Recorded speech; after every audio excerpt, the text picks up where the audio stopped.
Hi, I'm Jenna, I'm 33, and God, I never thought I'd be one of those women, you know? The ones who sit on the edge of their beds, staring at a phone that won't light up, convincing themselves that maybe, they're just overthinking everything. But here I am, talking into the dark like someone's listening. Maybe you are. When I first met Chris, I wasn't looking for anything. Not after the divorce. I had my daughter, Maya, and I had my routines. Work, groceries, kindergarten pickup, sleep, repeat. I was tired. But when Chris walked into my world, he lit something up in me that I didn't even know was still working. He was easy, charming in that careful way some men are. Always smelled like cedarwood and cigarettes. Said just enough to feel like he saw you, but not too much to make you think he needed you. That balance? It pulled me in fast. He'd kiss me like we were starving. Hold me against his chest after, like I was the only thing steady in his world. We'd order takeout at midnight, fall asleep with limbs tangled like teenagers. And for a while, I felt alive again. Not just a mom, not just someone's ex-wife, but a woman. He never promised anything serious. Said it right from the start. Let's not overcomplicate this, Jenna. I like you. You like me. Let's just be in this for now. And I agreed. I nodded and smiled, because I didn't want to scare him off. Not with my baggage. Not with Maya. But here's what no one tells you about casual. It's never casual when you're craving meaning. I kept Maya out of it for months. Only saw Chris when she was at my mom's. Never talked about her around him, never asked him for more. But then, I started noticing things. Like the way he'd pull away a little when I reached for his hand in public. The way he kissed me, not softer, but quicker. Like he was checking a box. There were nights he'd turn over right after and fall asleep with his back to me. I told myself I was imagining it. That I was expecting too much from something that had no label. But still, it chipped at me. Then one evening, a quiet Thursday, he stopped by. I had Maya that week, but she was already asleep. We were sitting on the couch, half watching some movie we'd both seen a dozen times, and I decided this was the moment. If I just brought her up casually, he'd see that I wasn't hiding her because she was a burden. She was my heart. So I said, Maya made me this little clay heart today. It's kind of lopsided but sweet. She said I should give it to you. You know, since you make me happy. Chris didn't even look away from the screen. He blinked slowly, let out a breath, and said, You know we're just hooking up, right? Just like that. The silence that followed was heavier than anything I've ever held. He stayed the night. Slept on his side of the bed, barely touched me.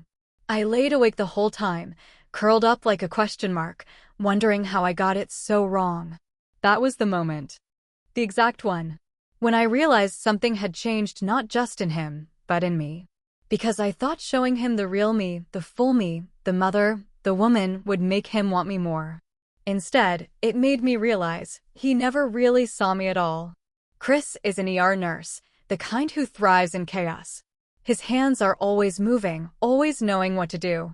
He tells stories like a movie's playing in his head, throwing in dark humor and medical jargon that makes people laugh, but also kind of scared. That confidence? It was magnetic. Until it wasn't. After the night he said, We're just hooking up, I started pulling back, just slightly at first. I stopped texting him good morning. I waited for him to initiate plans. I thought maybe he'd notice. Maybe he'd ask what was wrong. He didn't. Instead, he came over 2 nights later like nothing happened, with a pizza box and that crooked smirk, kissed me hard at the door like he was trying to overwrite everything he'd said. And for a moment, I let him. I kissed him back, let his hands run up under my shirt, but something felt off. Too fast. Too much. Like he was trying to distract me from the absence of something else. I pulled away. Just slightly. What's wrong? He asked, brushing my hair behind my ear. I wanted to scream, everything. You don't see me. You don't want to see her. But instead, I just said, nothing, I'm just tired. He took that as permission to keep going. As if tired meant touch me more. So I laid there, trying to feel something, pleasure, love, comfort. Instead, all I felt was alone. Again. Later, while we were both lying there, him already half asleep, I tried to start a conversation. I said, "You never really ask about Maya." "I mean, she's a huge part of my life." He opened one eye. "I just figured you wanted to keep her separate from us." That word again. Us. Like it was in quotation marks. "She's not a separate thing," I said. "She's me, Chris." He rolled onto his back and sighed. "Okay. So what are we doing, Jenna? Are we turning this into a relationship now? You said you were cool keeping it casual." I was. Until I started falling asleep next to you 3 nights a week. Until you met my mom by accident, but still, and she liked you. Until I thought you liked me back. Not just my body. He sat up, rubbed his face. "I do like you. I care about you, Jenna. But I'm not ready to be someone's dad." The words stung harder than they should have. I wasn't asking him to be her father. I was asking him to see me as one. "God, I'm not even asking for that," I whispered. "I just want you to ask me how she's doing. Ask me how I'm doing." There was a beat of silence. He didn't answer. So I got up and started picking up the pizza box, stuffing napkins into it just to keep my hands moving. Chris followed me into the kitchen, wrapped his arms around my waist from behind, and kissed my neck softly. "You're overthinking everything. We're good, Jenna. Come back to bed." But I didn't feel good. I felt handled. Like affection was a tool he used to smooth over cracks he didn't want to acknowledge. I didn't go back to bed. I stood there long after he left, staring at Maya's drawing on the fridge a lopsided heart with the 3 of us drawn inside it. She'd drawn Chris taller with a big smile. And in the corner, she wrote, "For Mommy's friend who makes her happy." If only she knew that wasn't true anymore. If only he knew that happiness, for me, wasn't something you could press into someone's skin, it was something you made space for, even when it felt uncomfortable. Even when it wasn't convenient. But Chris never wanted space. He just wanted my body. And I was starting to forget what it felt like to be wanted for anything else. We were sitting on the couch again. Same cheap wine, same half-eaten Thai takeout, same tired dynamic I couldn't shake. Chris had his arm draped over my shoulder like it belonged there. Like he belonged there. I laughed at something on the TV, not because it was funny, but because I was tired of the quiet. The kind that made your skin itch. The kind that made you wonder if someone noticed you disappearing. Chris leaned in and kissed my cheek, his lips lingering a second too long. "You smell good," he murmured, voice low. I smiled, but it didn't reach my eyes. "It's just shampoo." He grinned, moving his hand down to my thigh. "Well, your shampoo's turning me on." I froze for half a second. Just a twitch, but enough for me to notice. Enough for him to ignore. He kissed me then, full, deep, familiar, but I was already gone. I kissed him back mechanically, my hands resting on his chest, not gripping, not pulling, just there. Like I was checking a chore off my list. Grocery run, pack Maya's lunch, kiss Chris back so he doesn't think I'm mad. He pulled me onto his lap, hands sliding up my sides, whispering something I barely heard. I looked down at him, his face soft, warm, hopeful, and for a second, I felt guilty. Because here was a man who showed up, who held me, who said he cared. But it still felt like I was being devoured. Like my body was a path he knew by heart and had stopped appreciating. No curiosity. No care. Just heat and muscle memory. I moved off him slowly. "I'm not really in the mood tonight," I said quietly. Chris blinked. "Everything okay?" "Yeah, I lied. Just, long day." He gave a half smile, rubbed my knee, then grabbed his beer and took a sip. He didn't ask what made the day long. He didn't ask about Maya's cough, or how her teacher said she might need extra reading help. He just turned the volume up on the TV and pretended not to be disappointed. Later, in bed, he reached for me again. His hands were warm, gentle, practiced. But I felt myself stiffen as he pressed a kiss behind my ear. "You're beautiful, you know that," he whispered. I wanted to melt into it. I really did. But all I could think about was how he hadn't asked about the heart-shaped clay Maya made him last week. How it was probably still in the bottom of his glove compartment, forgotten like an old receipt. I moved his hand off my stomach. "Chris, not tonight." "Seriously." He sighed, rolling away. "It's always not tonight lately." I wanted to scream. I wanted to say, maybe because the only time you touch me like I matter is when you want something. I wanted to ask, do you even know the color of my eyes? Instead, I turned to the wall and pulled the blanket up. We didn't speak for the rest of the night. The next morning, he kissed the top of my head before leaving. Said, text me later, okay? I nodded. But I didn't. And he didn't follow up. I washed the dishes, packed Maya's lunch, threw on a hoodie, and sat at the kitchen table staring at my phone. Then I looked at my hands. The ones he always grabbed, held, pulled to his chest. I used to crave that feeling, to be wanted. But now, I don't even know what I want anymore. All I know is this keeps happening. He kisses me. He touches me. And I shrink. And I sit there asking myself the same question, over and over. It was supposed to be a nice night. I had lined up a sitter for Maya, even booked a reservation at this tiny Italian place Chris liked, the kind of place with only 10 tables and a server who knows your name. I curled my hair.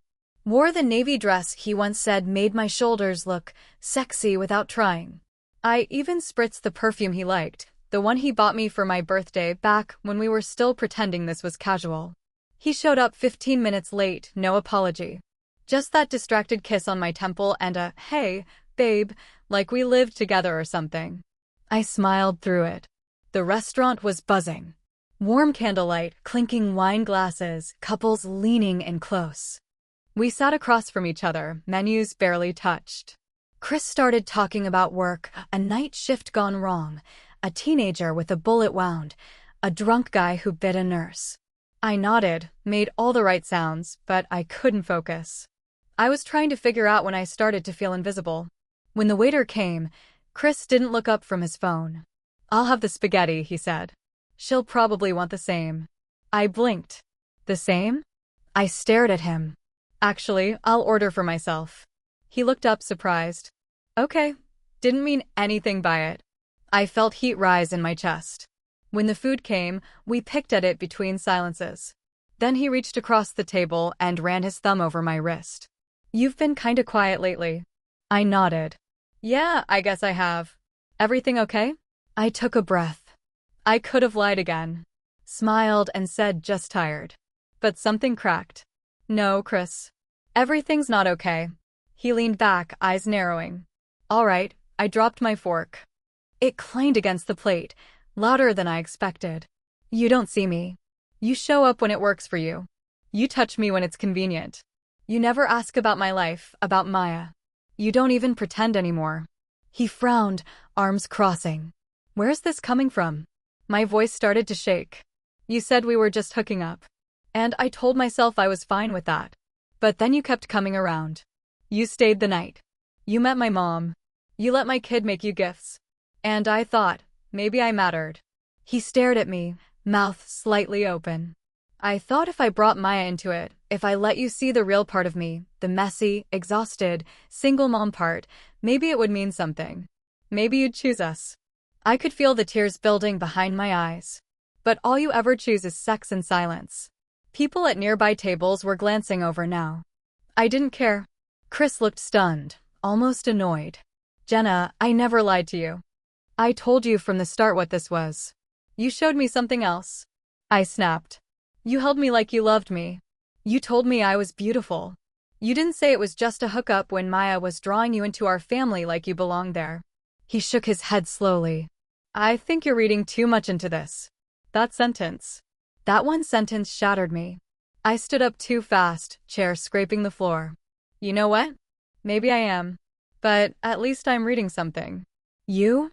You're just skimming through people's lives and pretending that's enough. He didn't follow me when I left. The second I got outside, the cold air hit me like a slap. My tears came fast, not loud, just quiet streaks down my cheeks as I fumbled with my phone to call the sitter. In the Uber ride home, I stared out the window, hating how dramatic I must have looked. Hating how exposed I'd felt. Hating myself for still wishing he'd run after me. All I could think about was Maya's drawing on the fridge. That lopsided heart. Mommy's friend who makes her happy. And all I felt was shame. For letting someone so temporary feel so permanent. For thinking love could be earned by giving more. And for trying to turn sex into something it never was. The silence came slow, not a door slam or a dramatic unfollow. Just less. Fewer texts. Shorter replies. Longer gaps. Until one day I realized I hadn't heard from Chris in a week, and my last message was still sitting on read. It had been 12 days since that dinner. 12 days since I cried in a restaurant and told him truths I'd been swallowing for months. I'd been staring at my phone every night since. Maya noticed before I did. She stopped asking if he was coming over. She started calling him Mommy's old friend. And I let her. Because I didn't have the words to explain adult heartbreak. I barely understood it myself. Every now and then I'd hover over his name. Scroll through old photos, the blurry one of us at the beach, the selfie where I'm kissing his cheek and he's half laughing. It hurt in a strange, aching way, not like ripping off a bandage, but like slowly realizing the wound underneath never healed. Then, one Saturday, I saw him. Not on purpose. I was at the grocery store, Maya in tow, hair in a rushed ponytail, no makeup, bags under my eyes. And there he was, 3 aisles over. Dressed in scrubs. Buying energy drinks and frozen dinners. We made eye contact. Just for a second. He didn't smile. He gave me a tired nod and turned back to the freezer. I stood there, frozen myself, Maya tugging on my hand, asking for chocolate milk. I wanted to say something, anything. Hi. How are you? I'm sorry. Are you okay? But I just watched him walk away. He looked older. Heavier somehow. Not physically, just weighed down. That night, I sat on my couch after Maya had gone to bed and replayed everything. The early mornings. His laugh. That time he brought donuts and spelled my name wrong on the coffee cup, but tried to play it cool. The way his fingers always tapped my leg when he was nervous. How he once stayed up all night with me when Maya had a fever, even though we were just hooking up. I started to realize something. He wasn't cruel. He wasn't using me to be malicious. He was just emotionally limited. Maybe scared. Maybe broken in ways I didn't understand. And I wasn't guiltless either. I kept waiting for him to become something he never promised to be. I tried to earn his love like it was a promotion, be low maintenance, be fun, be sexy, be cool. Until I wasn't.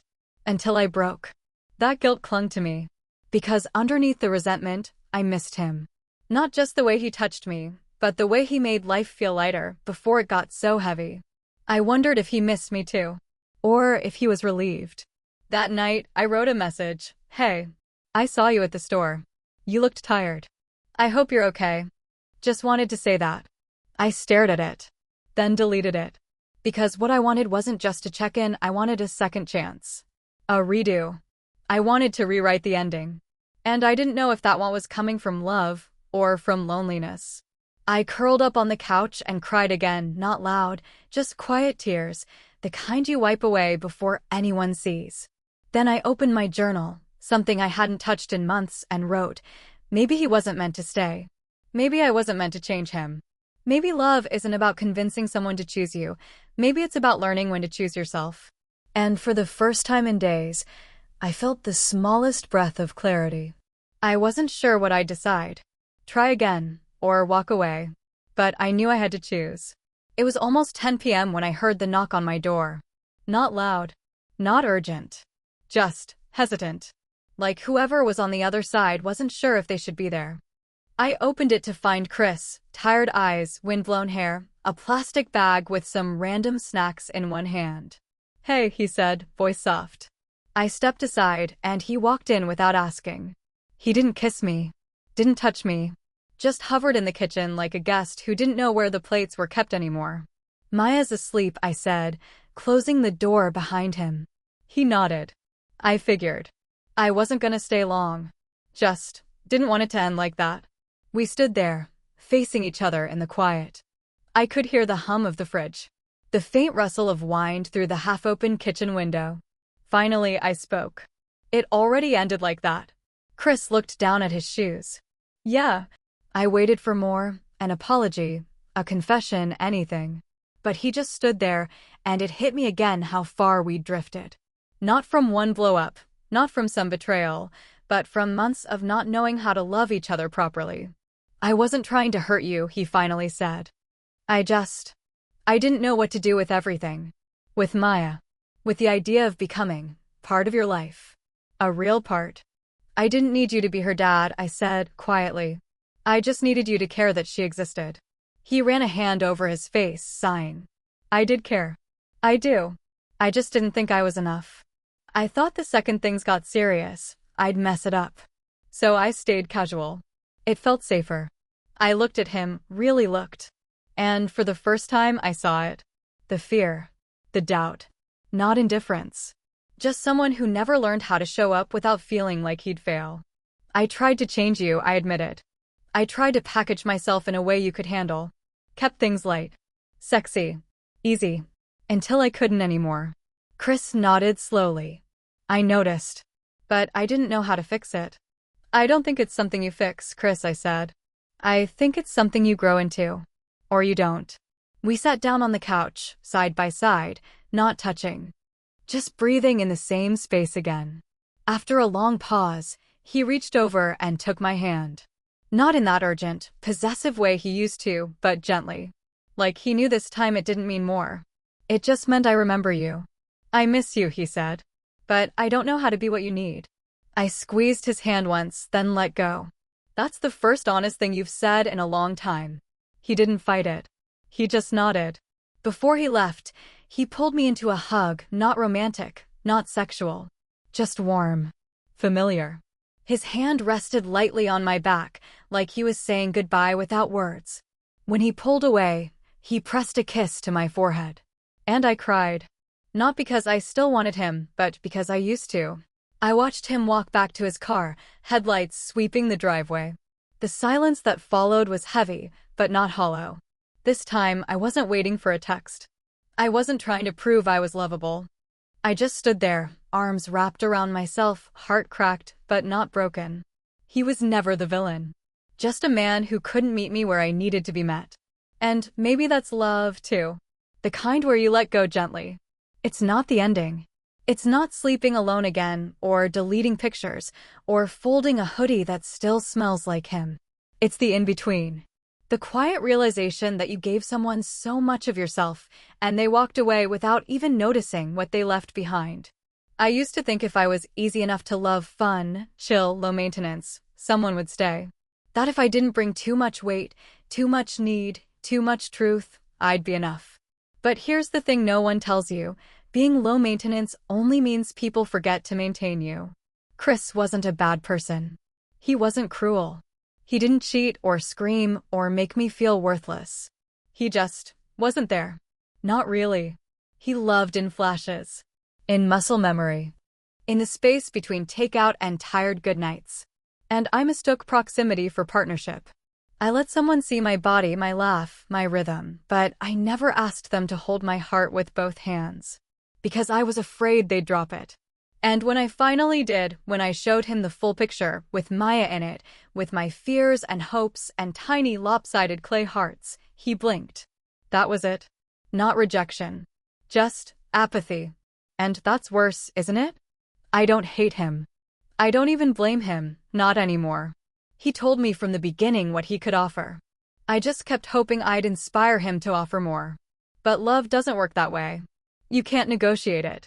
You can't earn it by shrinking yourself. You can't drop hints and hope someone reads between the lines. You have to say, this is me.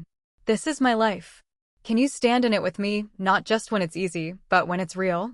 And if the answer is anything less than yes, then it's already a no. It just hasn't hurt yet. I've learned that now. I've learned that sex doesn't equal safety. That touch without trust feels hollow. That sometimes silence is louder than shouting. And that emotional intimacy, the kind where someone asks how your day really was, or remembers what your daughter's favorite color is, that's the real kind of naked. I've also learned this. You can love someone and still walk away. Because sometimes the most painful kind of grief is mourning the future you thought you were building, the one that only lived inside you. I wanted Chris to see me, to choose me. But maybe the person I really needed to choose me was me. So now I tuck Maya in at night and don't check my phone afterward. I sit with the loneliness instead of numbing it.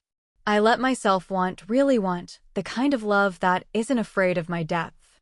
And maybe one day, someone will walk into my life who doesn't flinch when I say, I have a daughter.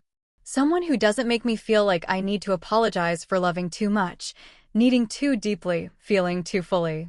But until then, I'm okay, because I'm no longer trying to change anyone's mind. I'm just learning how to live in my own skin again, without waiting for someone to touch it before I believe it's worth something. So if you're listening to this, if you're somewhere in the middle of that ache, let me just say, you don't need to be more desirable. You need to be more honest. With them. With yourself. And with what you truly deserve. Because the worst kind of heartbreak is convincing yourself you're not heartbroken at all. 2.